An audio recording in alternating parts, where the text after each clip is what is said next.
اس کو سمجھنے کے لیے ہم حضرت انس بن مالک رضی اللہ تعالیٰ عنہ کی بارگاہ میں پہنچتے ہیں.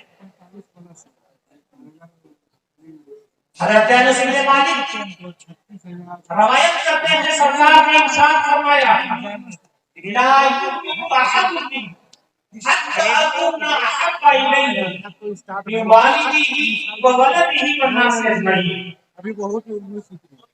تم مومن کامل اس وقت تک نہیں ہو سکتے جب تک میں تمہارے نزدیک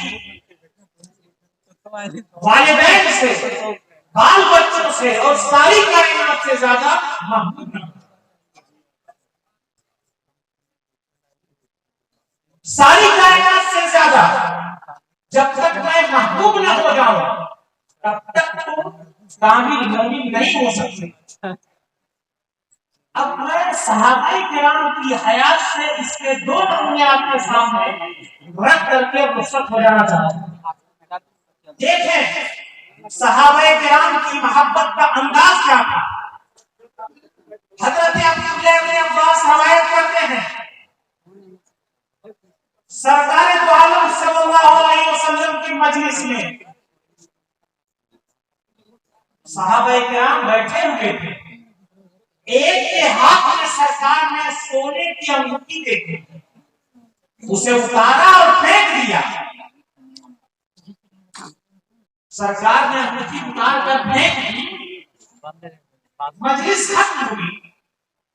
صحابی اپنے اپنے گھروں کو جانے لگے.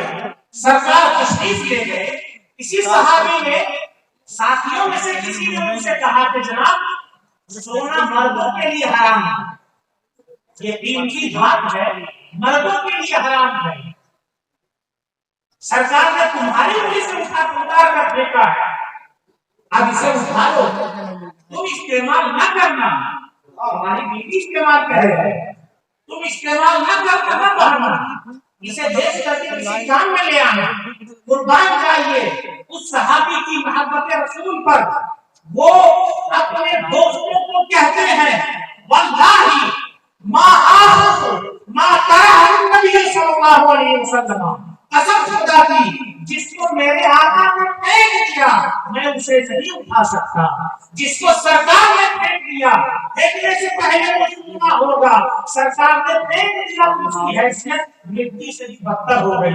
میرے دوست اور بزرگوں دیکھیے صحابہ کرام سرکار سے کیسی محبت کرتے تھے کہ سرکار نے ہاتھ سے سننا اٹھا کر پھینک دیا نکال کر کے تو اسے اٹھا نہیں ہے. ایک اور حدیث میں آپ کے سامنے رکھتا ہوں.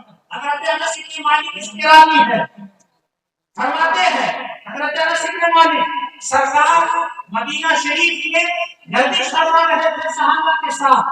اسی دوران ایک بلند عمارت کے پاس سے گزرے. پوچھا یہ کس کا مکان ہے؟ تو صحابہ نے کہا یہ فلاں انصاری کا مکان ہے. اتفاق سے وہ صاحب اس وقت موجود نہیں تھے. سرکار نے مکان کو دیکھا, صحابہ نے سرکار کے چہرے کو دیکھا, چہرے پر کچھ امتیاز تھا, چہرے پر بجھا ہوا تھا. صحابہ سمجھ گئے واپس تشریف لے آئے سرکار. صحابہ کی مجلس ہے, وہ صحابی آ جاتے ہیں جن کا مکان ہے. آنے کے بعد انہوں نے سرکار کو سلام کیا, سرکار نے رخ دوسری طرف پھیر دیا. ادھر کو کر کے سلام کیا, سرکار نے دوسری طرف پھیر دیا. وہ صحابی اپنے دوستوں سے پوچھتے ہیں بات کیا ہے؟ میں باہر سے آ رہا ہوں, میرے اندر کون سی تبدیلی پیدا ہو رہی ہے کہ سرکار کو سلام کر رہا ہوں, سرکار کو بدلا ہوا پا رہا ہوں, اجنبی پا رہا ہوں, میرے اندر کون سی کمی پیدا ہو رہی ہے؟ صحابہ نے کہا میرے بھائی کوئی کمی ہمیں نظر نہیں آتی ہے. آپ اسی طرح سے عاشق صادق ہو, آپ اسی طریقے سے سرکار سے محبت کرنے والے ہو, آپ نمازیں پڑھتے ہو, آپ روزہ رکھتے ہو, آپ تمام کام کرتے ہو, ہم تو کوئی کمی نہیں دیکھتے. تو اس نے یہ کہا بات کیا ہے؟ سرکار کو میں اجنبی کیوں پاتا ہوں؟ میرے سلام کے بعد سرکار نے رخ پھیر لیا. تو اس وقت دوستوں نے کہا اصل میں یہ ہے کچھ ہی وقت گزرا ہے کہ سرکار نے تمہارے مکان کو دیکھا تھا, اور جب سرکار نے تمہارے مکان کو دیکھا تھا تو چہرے پر کچھ تندری کے آثار تھے, نہ پسندیدگی کے آثار تھے, کیا تھا وہ صحابی کا ہے، بس اسی بات ہے۔ سرکار کو میرا مقام پسند نہیں آیا، راوی بیان کرتے ہیں فہدمہا وسلمہا، اس عالم صحابی نے، اس انصاری صحابی نے اپنے مقام کو جا کر کے بھاگ دیا، اسے زمین کے برابر کر دیا اور سرکار کی بارگاہ میں ہاتھ جوڑ کر کے اپنی غلامی کا ثبوت دیا۔